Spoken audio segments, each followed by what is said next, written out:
রোজা আমার পিছন পিছন আসছে আর আমার 14 গোষ্ঠী উদ্ধার করছে। হলো রুমে এসে দেখলাম রোজার আব্বু আম্মু সোফায় বসে আছে।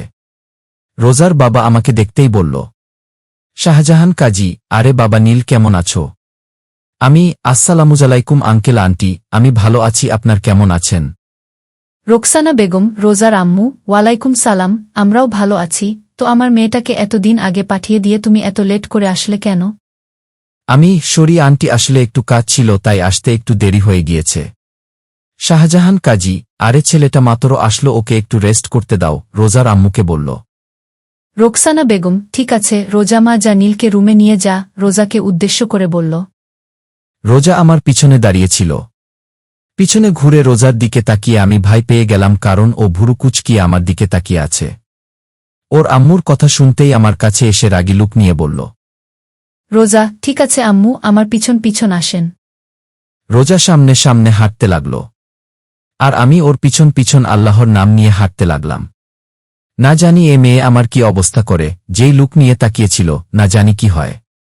কিছু সময় পর রোজা একটা রুমের ভিতর ঢুকল। আমি রুমের ভিতর ঢুকতেই রোজা আমাকে ধাক্কা মেরে ফ্লোরে ফেলে দিল। আমি, ওমা গো, চিৎকার করতেও দিল না, তার আগেই ও আমার মুখ চেপে ধরে বলতে লাগল, রোজা, চুপ, একদম চুপ, চিৎকার দিবি না, চিৎকার করলে একবারে মেরে ফেলব। একেবারে রেগে গিয়ে ওর চোখ লাল বর্ণ ধারণ করেছে। আর এই দিকে আমার অবস্থা গলা কাটা মুরগির মতো, কারণ ফ্লোরে পড়ার সময় আমার বাম হাত কোমরের নিচে ছিল, আর ফ্লোরে পড়তেই অবস্থা টাইট। হঠাৎ রোজা খেয়াল করল আমার চোখ দিয়ে পানি পড়ছে। তারপরে ও আমাকে না ছেড়ে আমার বুকের উপর বসে দুহাত দিয়ে আমার গলা টিপে ধরল। আমি না পারতেছি বলতে আর না পারতেছি সহ্য করতে। হঠাৎ রোজা বলতে লাগল, রোজা, তুই এখানে কেন এসেছিস? তোর সাথে আমার আর কোনো সম্পর্ক নেই, তুই এখনই এই বাসা থেকে বের হয়ে যাবি, না হলে তোকে একেবারে মেরে ফেলব।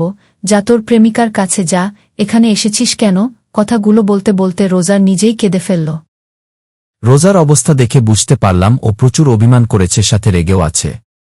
ও এখন পর্যন্ত আমার গলায় টিপ দিয়ে রাখছে, এখন আমার দম প্রায় বন্ধ হয়ে আসছে।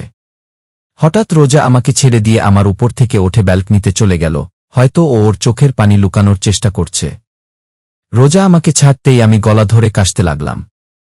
আর হাতের ব্যথা বলার মতো না। কিছু সময় পর আমি উঠে ব্যালকনির দিকে আসলাম। ব্যালকনিতে আসতেই দেখলাম ও ফ্লোরে বসে কান্না করছে। আমি রোজার কাঁধে হাত রেখতেই ও কিছুটা কেঁপে উঠল। আমি, সরি, জানি একটা সরিতে তো আর সব কিছু ঠিক হয়ে যাবে না, তারপরেও বললাম, রোজা, তোর শরীর খেতায় আগুন, হাত সরা আমার শরীর থেকে। রোজা উঠে রুম থেকে বাইরে চলে গেল। বুঝতে পারলাম ও প্রচুর পরিমাণে অভিমান করে আছে। এত সহজে ওর এই অভিমান ভাঙা সম্ভব না। আমি ব্যালকনিতে আর না থেকে রুমে আসলাম। এতক্ষণ যাবত আমি রোজার রুমে ভালোভাবে তাকাইনি। রোজার রুমটা দেখে বেশ অবাক হলাম। ওর রুমটা পুরো গুছানো, সবকিছু সুন্দর করে সাজানো হয়েছে, কিন্তু আমার অবাক হওয়ার কারণ এটা না। আমার অবাক হওয়ার কারণ হচ্ছে, বাম পাশের পুরো দেয়ালে রোজার আর একটা মেয়ের ছবি লাগানো। মেয়েটা রোজার থেকে কিছুটা বেশি সুন্দর আর মায়াবী ও। কিন্তু আমি যেটুকু জানি রোজার তো কোনো বোন নেই, তাহলে এটা কে? আমি ওয়াশরুমে চলে গেলাম ফ্রেশ হওয়ার জন্য। কিছু সময় হাতের কবজি পানিতে ভিজিয়ে রাখলাম, কারণ আগের তুলনায় এখন আরও বেশি ফুলে গিয়েছে। কিছু সময় পর ফ্রেশ হয়ে ওয়াশরুম থেকে বের হলাম। বের হতেই দেখলাম রোজা খাটে বসে নাস্তা খাচ্ছে। রোজা যেন আমার হাতটা না দেখে, তাই কবজি পর্যন্ত পকেটে ঢুকিয়ে রাখলাম। রোজা শুধু সাপের মতো ফোঁস ফোঁস করতেছে আর খেয়েই যাচ্ছে। ওকে এইভাবে দেখে আমার ভয় করছে, আবার হাসিও পাচ্ছে। কারণ প্রচণ্ড রাগের কারণে ওর নাক, গাল, চোখ একেবারে লাল হয়ে আছে।